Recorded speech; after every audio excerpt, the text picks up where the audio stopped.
Hello, this is Gary from VR Roundtable here, and I wanted to talk about a subject that I've been thinking about lately, and a lot of people have been thinking about lately, because it's been almost a year since we've had VR now, and there's sort of this thought that when will it become mainstream, because it's not mainstream at the moment. We've got enthusiasts, these early adopters that really like VR and really want to embrace it at this stage, but it's not by any stretch of the imagination a mainstream product at all at this stage.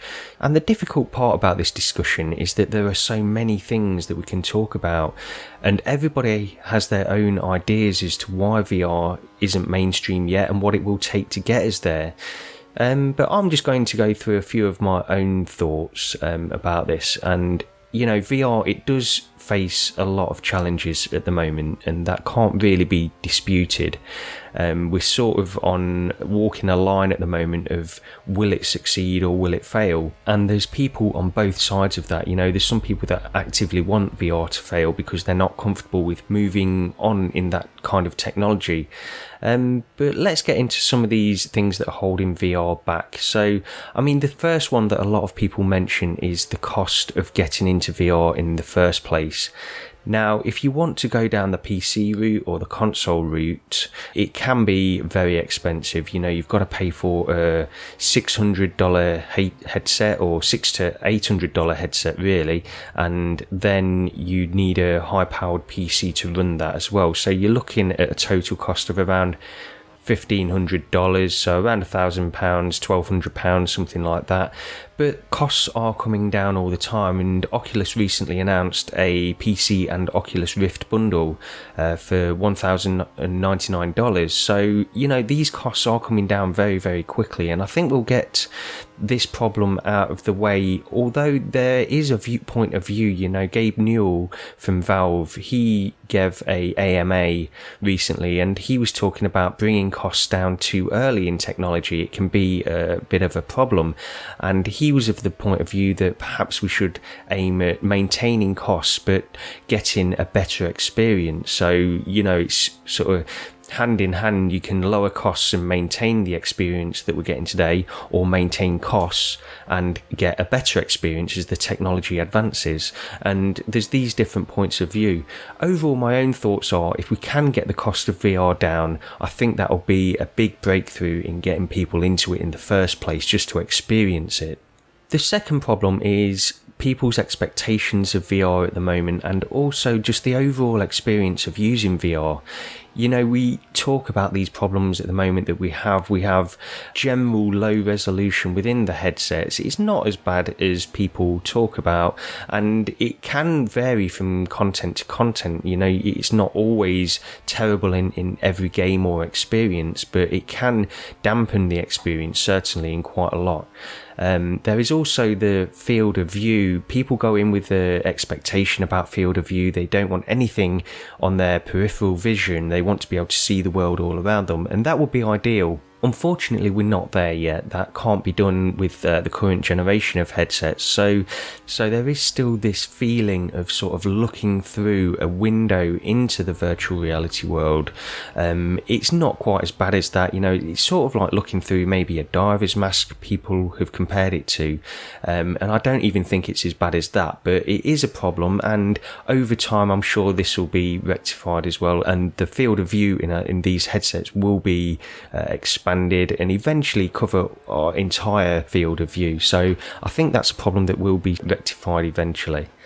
Then we move on to the problem of comfort, and this is a big talking point. When the headsets were released last year, people were talking about which one is the most comfortable, because everybody was of the opinion that they wanted to spend hours and hours in VR and the headset had to be comfortable. And it's a very good point. You know, The general consensus is that the Vive is the least comfortable of the three HMDs, but each person can have their own opinion on that. So comfort overall though within these VR headsets is a problem. It's not just the fact that the way they sit on your head, it's the fact that the headsets themselves are generally quite bulky at the moment. So they're quite large, they sit on the front of your face. Depending on where the weight is distributed, it can be positioned so it's distributed on the top of your head, on your forehead, or primarily sort of around the back of your head as well. So it depends on all of these factors, but overall the bulky headsets do tend to keep a certain number of people away. There's also a problem with VR at the moment where it's perceived as being more effort than traditional gaming. You can sit down in front of a PC or on your sofa and just play a game with a gamepad, and it's easy to do, it's relaxing, and people are of the opinion that VR is a lot more effort to get into and use in games and experiences, and that's true. You can't really deny that. It does take a certain amount of effort, and there's a feeling as well as you use VR that you have to sort of suit up in order to get ready to play VR, and it's not something you have to set aside a certain amount of time and know that you've got this amount of time to play VR so that it's worth the effort of going into it and setting it up in the first place. And although I don't see that as a huge problem for me, I know it can hold some people back. So that's something else that comes under the subcategory of the overall experience of using VR. There's also a problem of content at the moment within VR. Now, some people want games, and that's really the general way that VR is going at the moment. It's gaming content. People want to experience games in a more immersive way and just feel like they're really in these places as they enjoy the action that's going on around them. And that's great, but then you also have content of just general experiences where they can place you somewhere and you can just look around and explore. You've got photogrammetry that can put you in different places, real life places, and you can get a sense of actually being there within a cathedral or in Stonehenge or in a small English village church. It's all there to be experienced at the moment, but people want more, and the content that is out there at the moment is very limited. A lot of it is quite shallow and there's not a lot of depth to any of the content at the moment. I'm not going to say exclusively, but generally the feeling is that we need bigger experiences and experiences that give us more depth and have just more to them, really. So content is a big problem at the moment, and it's not really drawing people into it in masses. There's also a perception that VR is a gimmick. A lot of people have been burned before by the Nintendo Wii, or 3D TVs is an example that's constantly brought up. Is VR just the next 3D TV gimmick? They died very quickly. So there's also this perception that goes on. I mean, personally, obviously, I don't think it's comparable to 3D TVs in any way, and I'm not sure anybody who has used it could make that comparison. But there is a feeling out there that this could just disappear like those, so people are unwilling to jump on board in VR for this reason. Finally, there's also just a general reluctance from some people to embrace the technology of virtual reality, and everybody will probably have their own reasons for doing this. Some people are just so against VR from the outset that they're not prepared to even give it a chance. People who saw VR coming out last year and weren't into it at all might have had the opinion that it's already died, it's dead on arrival. When the PlayStation VR was released and the PC headsets earlier that year as well, there was a small section of people that were sort of almost willing for it to fail, and any piece of news that came out that was slightly negative about VR, they jumped on it and said VR is already dead. And again, I don't think that's the case at all, but there is a section of people that is probably holding VR back in some way, and they all have their own reasons for that. But we've got to move on now to the point where it's clear that gradual refinements will make virtual reality much more compelling over the next months and years. But what will it take to allow VR to become mainstream? We can make the comparison to mobile phones and smartphones. because it wasn't really until the iPhone came out that people jumped on smartphones in any big way. You had Blackberries before the iPhone, and they were primarily aimed at sort of industry business applications, really. So you would have a BlackBerry for work because you could receive emails on it, send emails, and do all these other things that you couldn't do on a traditional mobile phone. But iPhones really brought smartphones into the mainstream because they gave a smoother, seamless, and much more natural experience into using this phone, and it was very, very easy to use as well. So that was a reason that a lot of people jumped on board with that particular model of phone. And I think you can apply that to VR at the moment. You know, when we get to a stage where the VR experience is smoother and it's a more seamless transition into getting into a VR experience, and we don't need to feel like we have to suit up all the time in order to enjoy VR, then I think that will take us to the next stage of people adopting this technology. Also, you know, you have a cable, and this falls under the same category of what I've just mentioned. You feel like you have to suit up and it's a hassle. But when we get wireless, smaller headsets that can be attached to the PC, and you know, we've already seen a little bit of this, echoes of this already. The adoption of Gear VR has been incredible. Last I heard, there are 5 million Gear VR units out there. So 5 million people using mobile phone virtual reality. Now, we all know this experience is not really as good as the PC or console-based virtual reality, but it's still virtual reality. And the big reason for people adopting that is they've already got the hardware for the most part. They've got a mobile phone, you know, they've got a £700 mobile phone that is capable of VR. So this is the big reason that the Gear VR has really taken off to the extent. By having that hardware, they're not incurring any extra costs because they need the phone anyway. They do have to pay a little bit extra for the headset, but then they've got all of these applications that they can jump into. So that's probably the best way, and it's more seamless than connecting it to a PC. It's easier to use. There's not so much hassle in using it. So this is the big thing. And I think that demonstrates that when we get to that stage with the higher end headsets, that they will really begin to take off from that point on.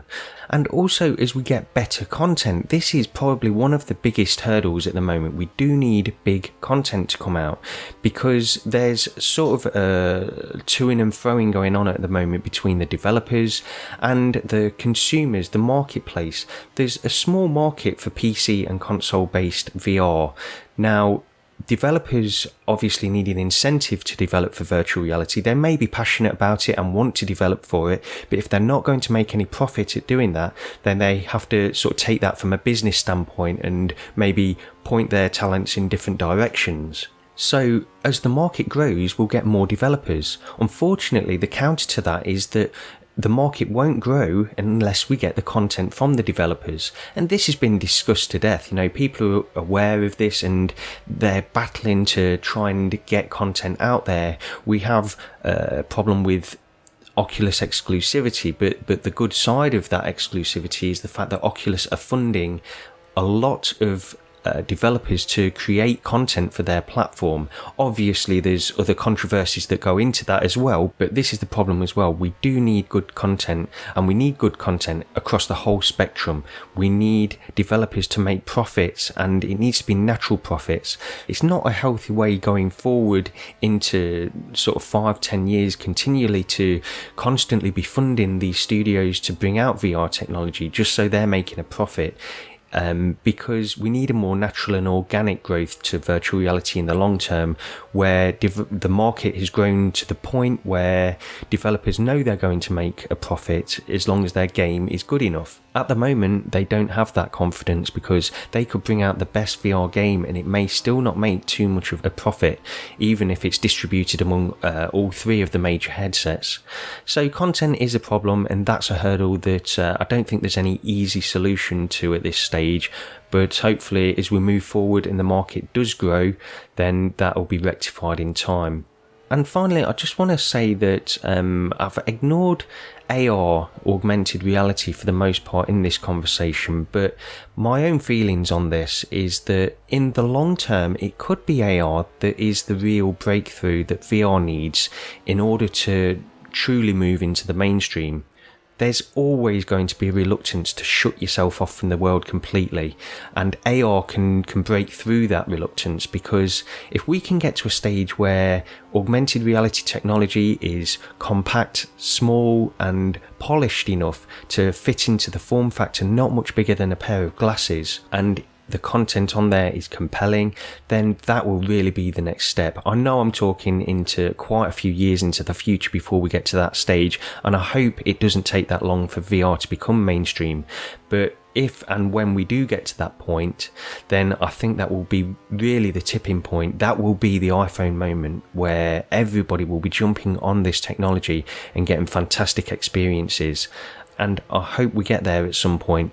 There's no guarantees, and it may be sort of 10, even 15 years away before we get to that point where people can buy this technology which they can wear as a pair of glasses, and it's cheap enough that a majority of people can use. And another side note to this as well, when it gets to that stage, this technology will probably combine with mobile phones, because if you can just wear a pair of glasses or just put some kind of a headset on that you can use as a mobile phone as well, that might be the real breakthrough that we need. Now, there's always going to be a reluctance from people to move on to that stage, similar to what I've already mentioned in this before, but you know, we'll get there, and I'm sure it will work its way out in the end.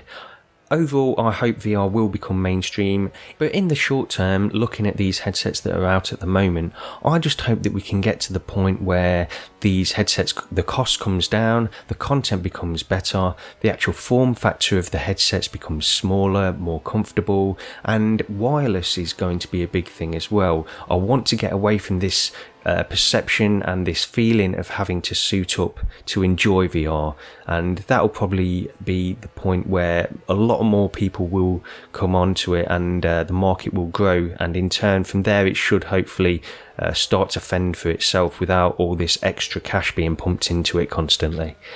But that's just my thoughts on this subject anyway. I'm sure you've all got your own opinions on this, and I'd love to hear them. If you want to leave a few comments below this video and just let me know what you think, and also if you can like and subscribe to the channel, that would be great too. But thanks for watching, and I'll speak to you next time.